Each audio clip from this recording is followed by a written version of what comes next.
Hello বন্ধুরা, কেমন আছো সবাই? আজকে আমি বানাতে চলছি একটা খুব সুন্দর জিনিস, খাওয়ার জিনিস। সবাইকে দেখাবো।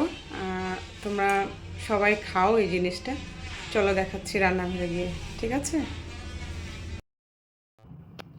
এই দেখো বন্ধুরা, এতগুলা কাঁঠাল, মানে অনেক বড় কাঁঠাল একটা ছিল। আর আমাদের মানে এখানে ডিফেন্স ক্যাম্প আছে, ওইখান থেকে মানে আমার জন্য পাঠিয়েছে, বললো ম্যাডামের জন্য একটা দিয়ে দিই।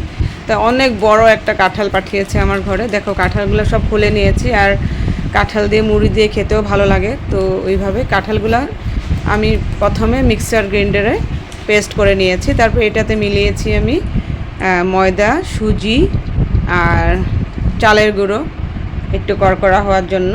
তারপরে এটাতে আমি দিয়েছি, চিনি দিই নেই, কাঁঠালটা খুবই মিষ্টি ছিল। তারপরে আমি এটাতে নারকেল কুড়েও দেওয়া যায়, তবে নারকেল ছিল না ঘরে, এর জন্য আমি দিতে পারিনি। তারপরে এটাতে দিয়েছি একটু এলাচ গুঁড়ো। দেখো এইভাবে ফেটে রেখে দিয়েছি 1 ঘন্টা। তারপরে এইভাবে তেলটা হালকা গরম করে এরকম করে ছোট ছোট করে দিয়ে দিয়েছি। দেখো কি যে সুন্দর একটা কালার আসছে না, বলো কি যে মজার একটা খাওয়া। মানে কাঁঠালগুলো কিন্তু এইভাবে বানিয়ে খেলে খুবই ভালো লাগে, আমার তো ভীষণই ভালো লাগে। কালারটা দেখো দারুণ আসছে, একদম মানে খেতেই ইচ্ছা করছে মনে হচ্ছে।